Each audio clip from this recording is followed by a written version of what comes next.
Everything you learned about pre-colonial Filipinos was filtered through the hands of the people who conquered them. Think about that for a second. The conquerors wrote the history. They chose what to preserve. They chose what to burn. They chose what to call savage and what to call civilized. The story you're about to hear survived despite their best efforts. Before Spain ever touched the shores of the archipelago, a spiritual system thrived across the islands. Powerful, complex, feared by neighbors across Southeast Asia. The men and women who led this system weren't monks in quiet temples. They weren't meek servants of a distant god. They were something else entirely. They were the Babaylan, the Catalonan, the Datu's spiritual equal, and sometimes the Datu superior. These spiritual leaders commanded respect not through armies. They commanded it through something older, something harder to kill than a warrior. Let's start with the argument that these ancient priests held genuine, enormous influence, not symbolic power, real power, the kind that shaped trade, warfare, alliances, and daily life across island Southeast Asia. Spanish colonial accounts, and this matters because these are hostile witnesses, repeatedly describe encounters with spiritual leaders who terrified them. Friar chroniclers in the 1500s wrote about priests who could supposedly command storms, heal the dying, curse enemies from a distance. Now, strip away the supernatural claims. What remains? A class of people so deeply embedded in the social fabric that even armed colonizers felt threatened by them. That fear doesn't come from nothing. The Babaylan held medical knowledge passed through generations, herbal remedies, bone-setting techniques, knowledge of childbirth that kept communities alive. They served as historians, memorizing genealogies and epic poems that could last for days when recited. They were the living libraries of their people. Destroy the Babaylan, and you destroy the culture's memory. Spain understood this instinctively. There's a catch. The reach of these spiritual leaders extended beyond the Philippines. Trade networks connected the archipelago to China, India, Japan, the Malay world, and the kingdoms of mainland Southeast Asia. Filipino traders and raiders appeared in records from Champa, from Borneo, from the Moluccas. With them traveled spiritual practices, anting, ritual tattoos, invocation chants. Neighboring cultures took notice of Filipino spiritual warriors, tattooed figures called pintados, who entered battle with ritual preparation overseen by their priests. Chinese merchants recorded dealings with island communities where the spiritual leader's word overrode the chief's decision in matters of trade disputes. That kind of influence doesn't grow in a vacuum. Stop for a moment. Why would a Chinese merchant from one of history's most bureaucratic civilizations defer to an island priest? The answer lies in something we need to trace back centuries before those trade records were written. Pre-colonial Filipino spirituality wasn't a loose collection of superstitions. Evidence points to an organized cosmology, the universe divided into layers, the sky world, the middle world, the underworld, each populated by specific beings, Diwata, spirits of nature and ancestors operating under rules the Babaylan understood. This cosmology mirrored structures found across Austronesian cultures from Madagascar to Polynesia, suggesting deep roots stretching back thousands of years. The Babaylan didn't invent their system. They inherited something ancient. They refined it. They weaponized it in a sense, turning spiritual authority into political leverage. But there's a detail.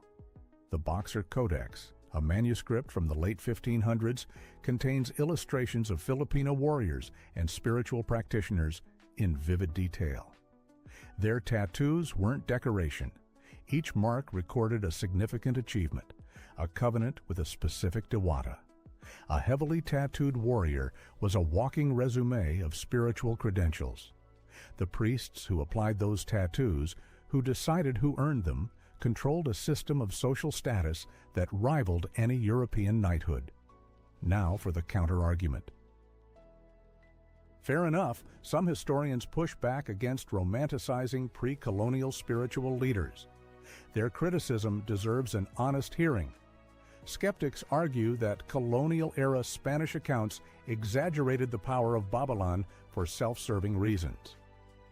If you want to justify a brutal conquest, you paint the enemy as dangerously powerful, demonic even. Friars describing Babaylan as agents of the devil needed those Babaylan to seem formidable. Weak enemies don't require salvation. Weak enemies don't justify the expense of sending missionaries across an ocean. So yes, some inflation of Babylon power likely crept into the colonial record. There's another uncomfortable point. Pre-colonial Philippine societies weren't unified. They were fragmented into barangays, small, often competing communities. A Babaylan's influence typically extended only as far as their own community and perhaps a few allied settlements. Claiming these priests were feared across Asia might stretch the evidence beyond what it can support. Regional respect? Probably. Continental terror? That's harder to prove with surviving sources. We also have to acknowledge the problem of sources themselves. Really themselves. Most of what we know comes from Spanish friars, Filipino oral traditions. By their nature, shifted over centuries of colonial rule. Separating authentic pre-colonial practice from later reinvention presents a genuine scholarly challenge. Some modern reconstructions of Babaylan traditions may owe more to 20th century nationalism than to 15th century reality. Valid points. All of them. Still. The skeptics face their own problem, and it's a big one. If the Babaylan were insignificant, why did Spain spend 300 years trying to destroy them? Think about that equation. 3 centuries of sustained systematic effort to eliminate a class of people. You don't invest that kind of energy fighting a phantom. You fight what genuinely threatens you.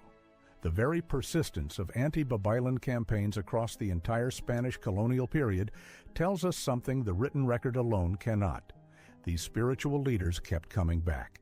They refused to disappear. The Spanish colonial government and the Catholic Church launched campaign after campaign to replace Babaylan with parish priests. They burned ritual objects. They outlawed indigenous ceremonies. They publicly humiliated spiritual leaders. Early missionaries reported success in converting communities, only to discover years later that the same communities had folded Catholic saints into their existing Diwata worship. The Babaylan adapted. They didn't resist through open warfare alone. They resisted through absorption. They swallowed the new religion and kept the old one alive inside it. Here's a specific case. In the 1700s, a series of revolts rocked the Visayas. At the heart of several uprisings stood figures described in Spanish records as false priests or pretend saints. These leaders blended Catholic imagery with indigenous spiritual practices, rallying communities against colonial authority. The Spanish called them heretics. Their followers called them Babaylan.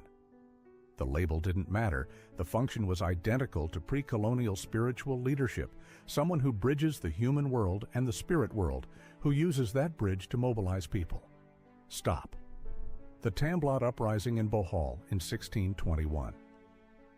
A Babaylan named Tamblot rallied thousands against Spanish missionaries. He explicitly called for a return to the old ways, to the old spirits.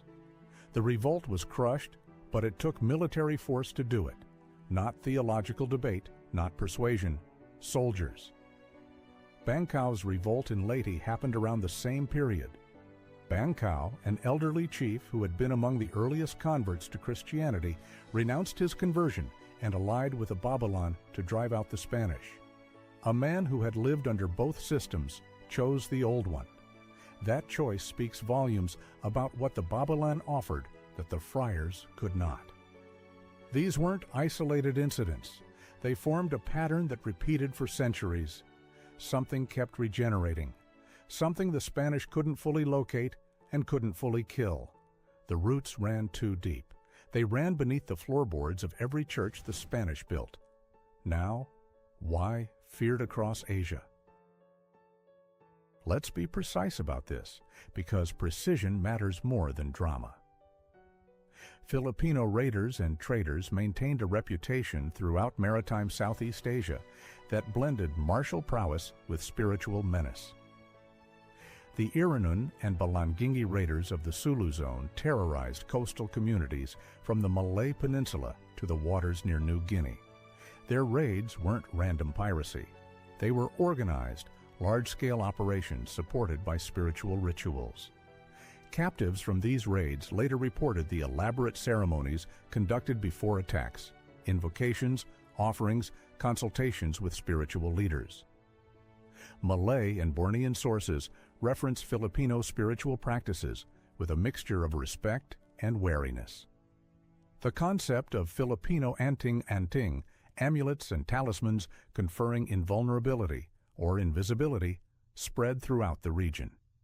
Even today, remnants of these beliefs surface across Southeast Asian martial arts traditions. The reputation outlived the political structures that created it. Chinese trade records spanning several centuries mention the spiritual customs of the islands with notable specificity.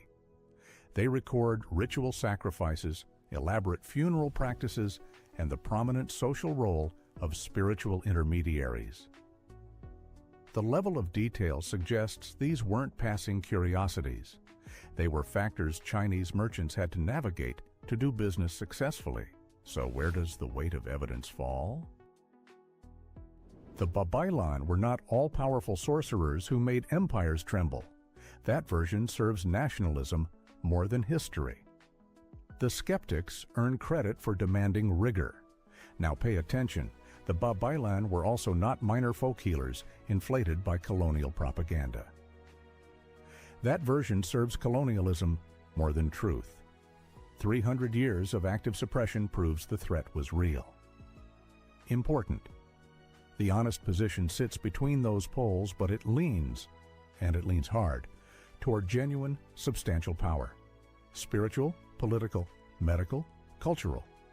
The Babaylan were the operating system of pre-colonial Filipino society.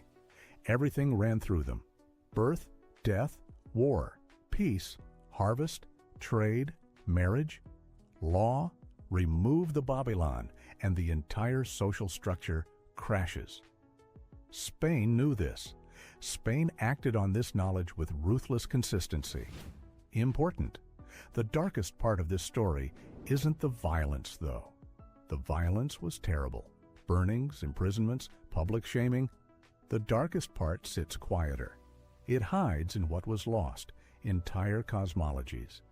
Epic poems that took days to recite. Medical knowledge refined over millennia.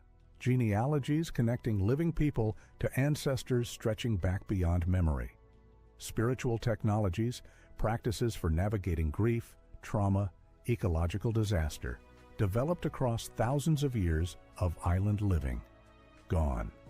Not because they failed, because someone with a sword and a cross decided they were the devil's work.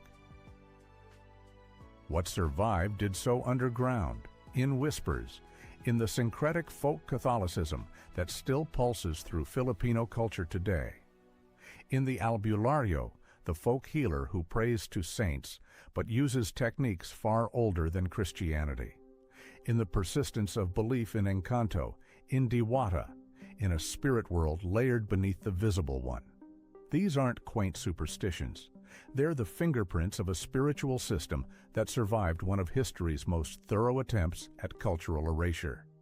Here's what changes everything about this story. The assumption running through most accounts, colonial and modern, treats the Babaylan as a relic, something that was, past tense, finished, a museum piece. That assumption might be wrong. Let's say, across the Philippines today, communities in the highlands of Mindanao, in the interior of Palawan, in parts of the Cordilleras, maintain spiritual practices with direct, traceable connections to pre-colonial traditions. These aren't reconstructions, they're continuations. Unbroken lines of transmission from teacher to student, stretching back to the time before Spain arrived. To be honest, the Babylon weren't destroyed. They were driven to the margins, to the mountains, to the places the Spanish couldn't easily reach. They're still there. The spiritual power Spain couldn't destroy wasn't destroyed because you can't destroy something the people carrying it are willing to die for. Generation after generation, century after century. That willingness, that quiet, stubborn, unglamorous persistence might be the most powerful spiritual act in all of Philippine history. Not a dramatic spell, not a Hollywood curse. Ordinary people choosing every single day to remember. Stop. The conquerors wrote the history books. They thought that meant they won the story. They were wrong.